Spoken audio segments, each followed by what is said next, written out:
Welcome to our Sound for Video session. Today is the 18th of November, 2016, and we have a number of questions, so let's dive right in. Number one is from Chandel, and Chandel asks a question. We recorded a short film last Saturday. We used for audio a Zoom H4 and a Rode NTG2 in a blimp.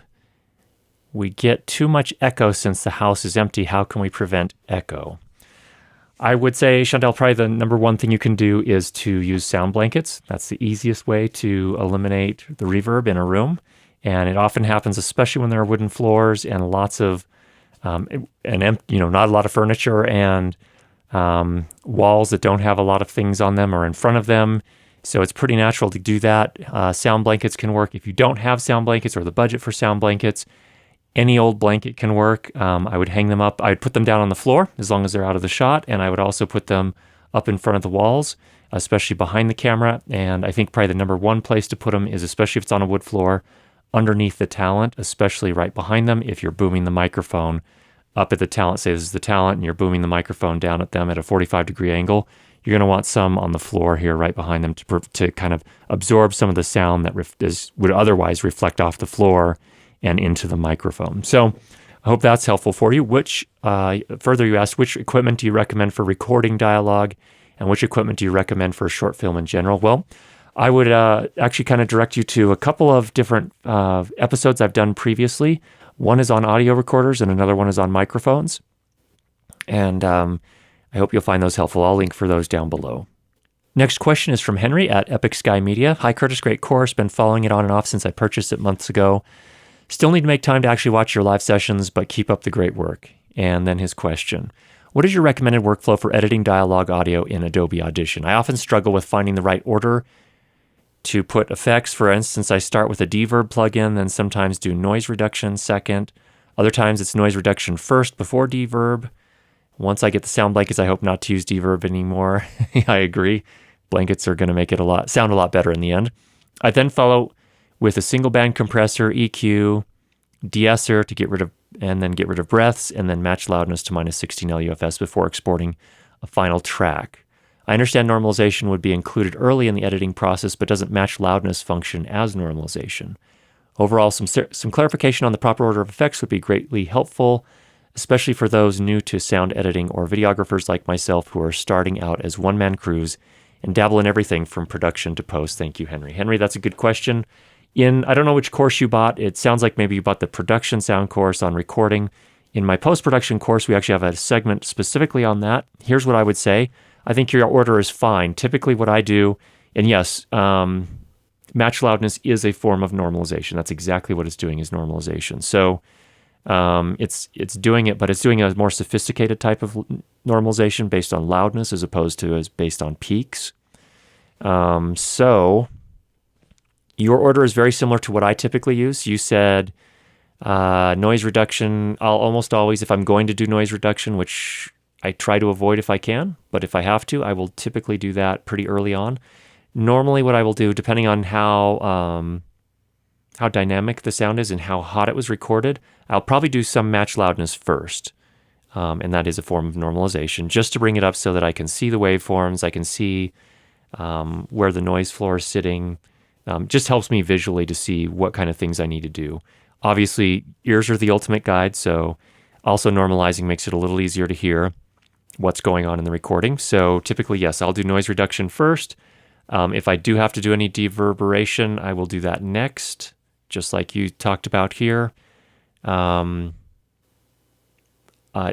you can do before or after compression. It depends on what you're trying to accomplish. If it's more of a fixing a problem, oftentimes I'll do EQ before I do compression. If it's to sort of enhance the sound, oftentimes I'll wait to after compression to do that. The reason for that is compression in and of itself will change the sound a little bit. Now, I don't know how much compression you're doing. Typically, I try not to do my compression. I try to pretty much just manage the transients, the very steep peaks that go up and they reach pretty high as far as waveforms are concerned. And I'm really just trying to control those. I don't really want to change the quality of the sound in any way, the dialogue sound.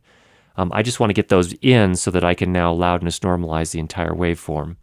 So again, I don't know what you're trying to accomplish with EQ, but if you're trying to fix a problem, I'll usually do that EQ first. So for example, if I need to apply a high pass filter or a low cut filter, same thing, different names, I'll typically do that before compression.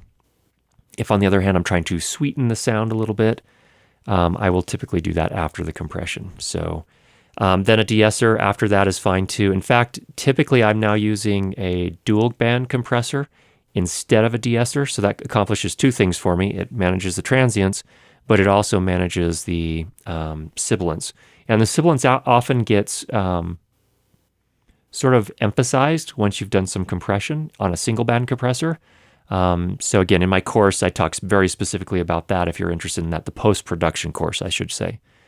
And then I do the match loudness to minus 16 LUFS. So yeah, I think you're on the right track as far as order is concerned. I wouldn't change a whole lot unless there's a specific problem you're having.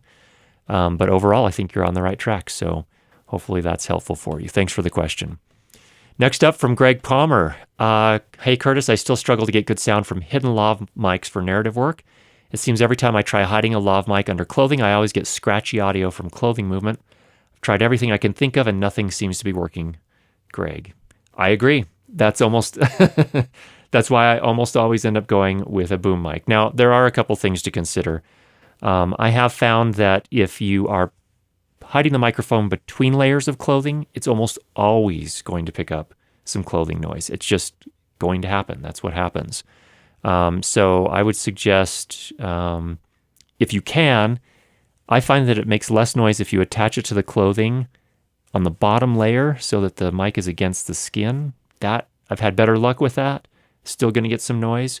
Also, again, I've done some hiding of mics in hair and other creative places, sometimes on, like collars and things of that nature.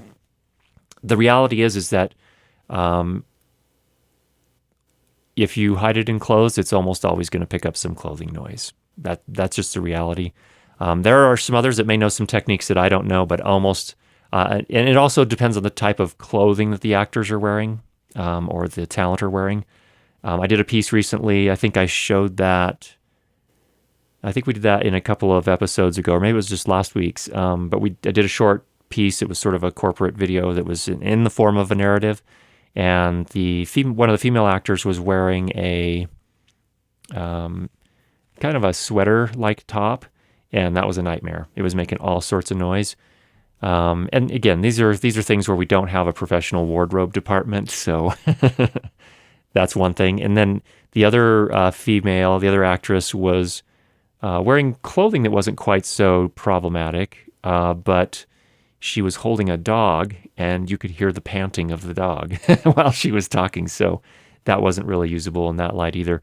So I think I guess my biggest tips would be, if you can, get it under the bottom layer of clothing. Depends again on what your talent are wearing.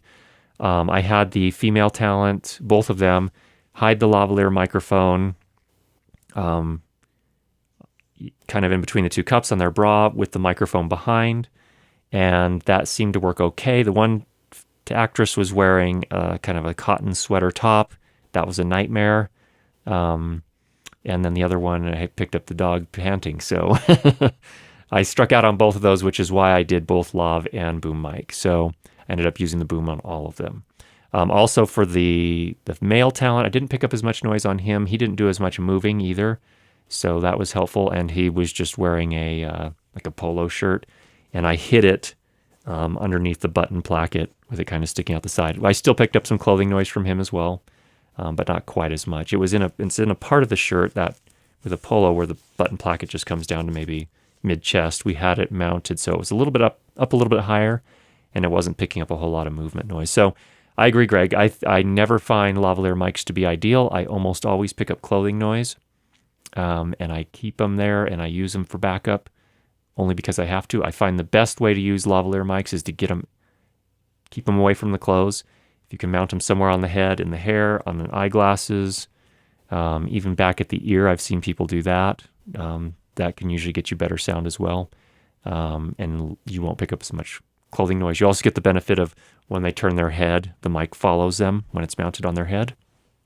So I'm sorry that I don't have a magic answer for you, but I agree. Hiding them in clothes is not usually the best. All right. Next, a question from Mike. I was wondering if you ever heard of people using Neumann KM184s for indoor dialogue, talking heads. For those that aren't aware or familiar with this mic, the Neumann KM184 is a small diaphragm condenser microphone often used in recording musical instruments. And then he also says, I'm also considering an Audio-Technica AT4051B, the cardioid version of the AT4053B that you use, that's me. I will usually have to deal with some reverb, so I think a cardioid will suit me better. Thanks for the video test of cardioid versus hypercardioid in an echoey location. It was very useful. Any info would be greatly appreciated. Thanks, Mike. Mike, I think that's a fine choice.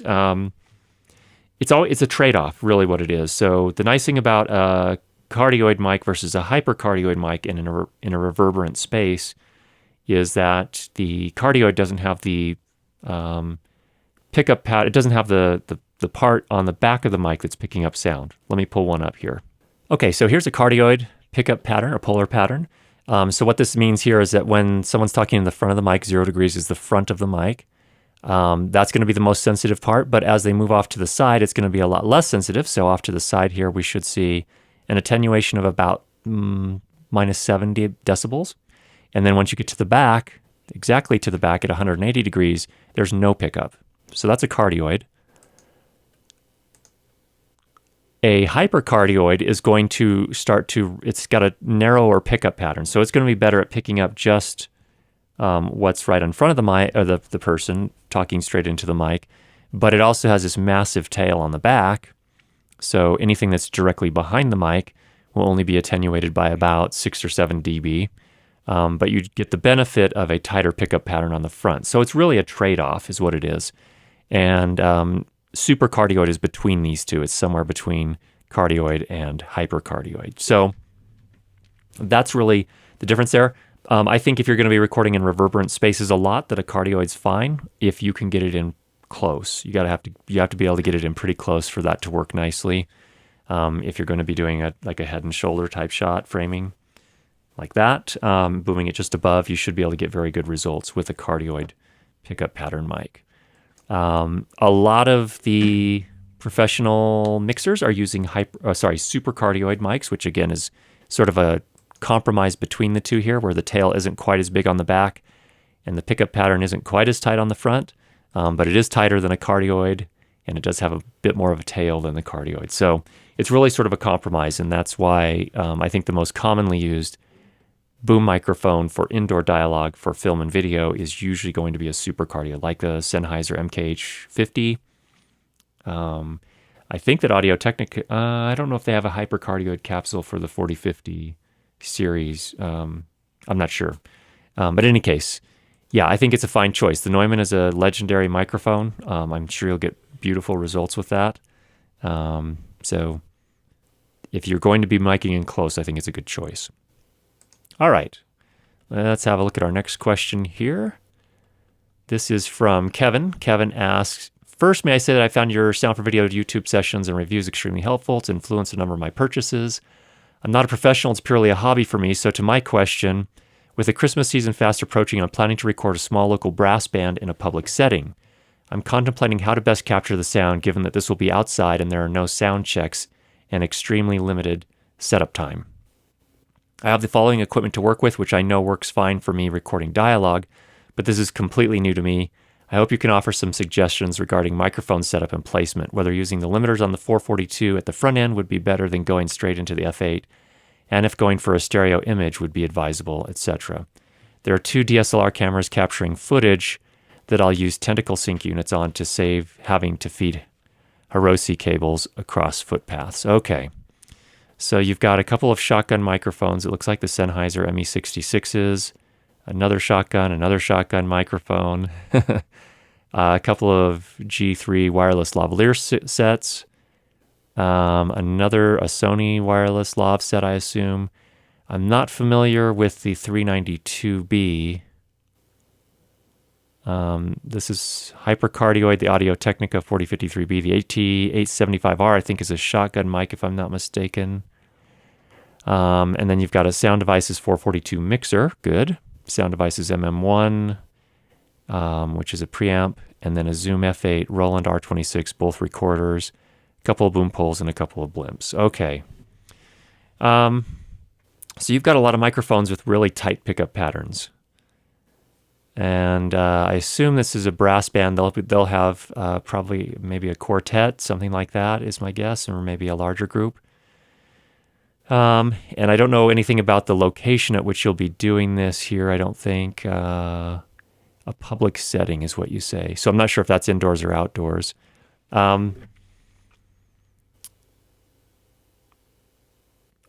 I guess I would. Well, here's what I've seen from recording in music venues, indoors.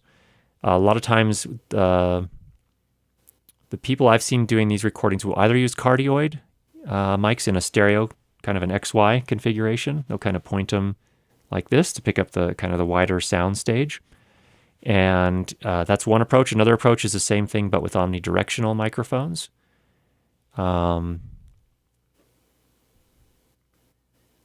The thing is that stereo is a little more complicated. If you don't have them right next to each other, you could potentially run into phase issues. So you'll get some strange phasing. If you're going to do that, I would have them, if you are going to do a stereo recording, I would suggest you get a mount that allows you to, or find a way to mount them so that they're very close, so that essentially they're just like on all the Zoom recorders you've seen, they're like the handy recorders, where the microphones are in an XY configuration, which is essentially their capsules are right next to each other, pointing at different angles like this, about somewhere in the 90-degree range, or maybe more. So somewhere in that area, have that ready to go. The trick is with the mics that you have, a lot of them are highly directional. The ME66, I'm not sure. I've only used that mic once. That one might not be quite as directional as the MKH 416, which I am more familiar with.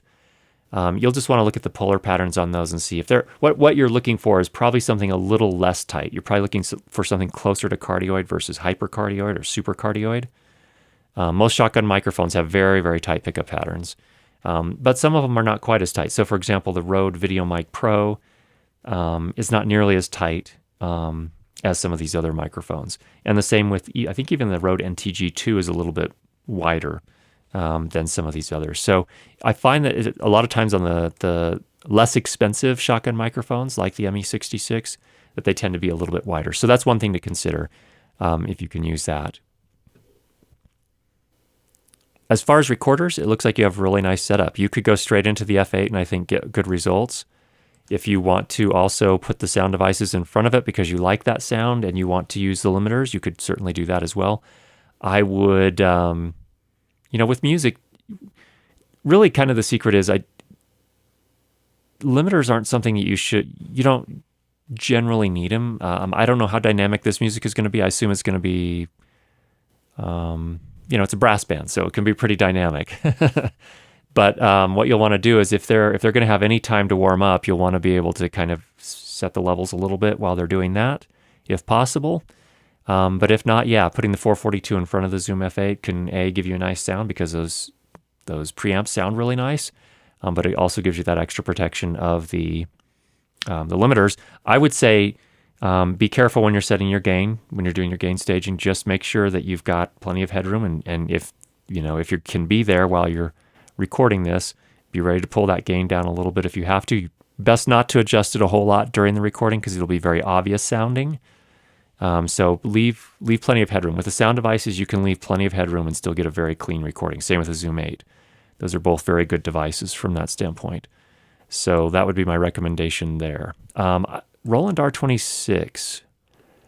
I don't know if that has inbuilt microphones. What I would recommend, if it does, I would recommend setting that up as well. If it's got those stereo mics on it, like I think it might.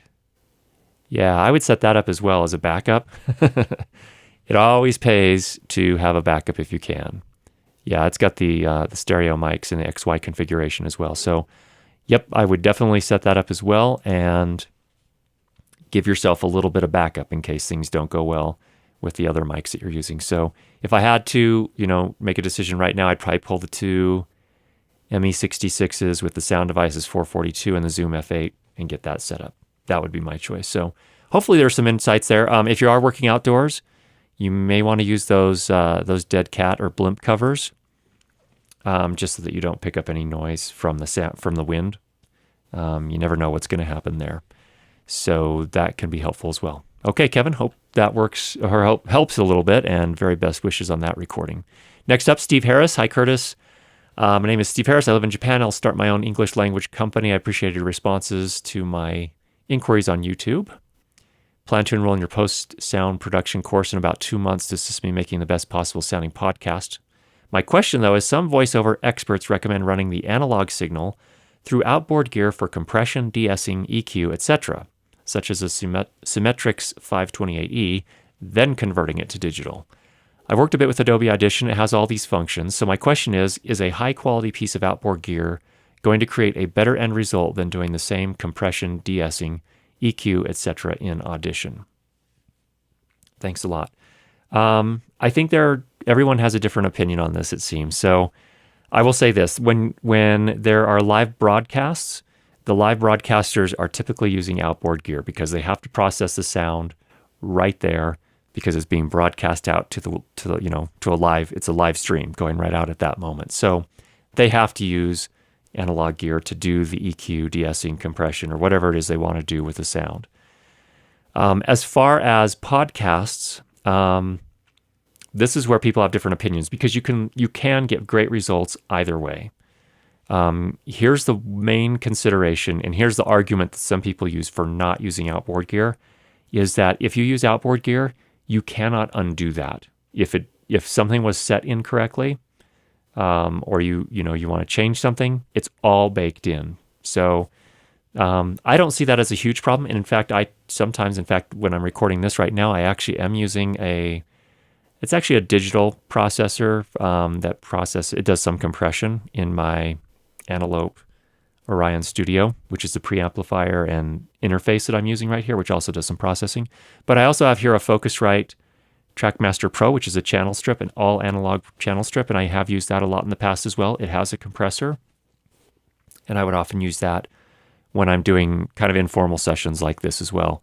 And that just saves me some time in post. The really great thing about outboard gear is if you get it all right, you get it all set up right, and it sounds good, it'll save you a ton of time in post. So I think it's really just a trade-off. I don't have any issues with doing it with analog gear. If there's a lot at stake, if you have someone that you're interviewing that you're not going to be able to get them back on the phone to do another interview, or not going to be able to get them back for another interview into your studio or whatever it is, just make sure you have everything set up just right and know your gear really, really well, and know how to get it, to kind of tune it and make it sound good. So that would be my only thing is if you are going to use that outboard gear, make sure your skills you're ready to go. Otherwise, I would just record it straight to a digital medium of some sort and then do your processing in Adobe Audition. All right. Next up, David Baffa asks, Curtis, thanks so much for taking time to put together this information. Your videos have been tremendously helpful as I've been learning video audio work. Thanks for that, David. My question is about recording live music, specifically small-scale classical concerts of unamplified instruments and singers. These are often in venues like churches or temples with less than ideal acoustics. Any suggestions on microphones, tactics, and post-production? Thanks very much in advance, David. I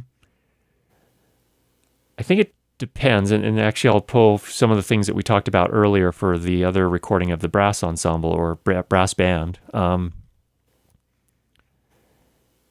Depending on the church, I know that there's a whole range of churches. Some churches actually sound really, really nice, and they're purposely, or they've kind of embraced the fact that they're reverberant spaces, cathedrals in particular, lots of hard surfaces.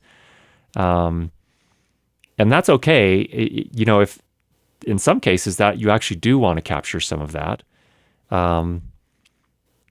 In some cases you don't. So that really kind of depends. There are some churches and temples that really don't sound that great. But for the most part, in my experience, a lot of them do sound pretty nice relative to other things like household environments.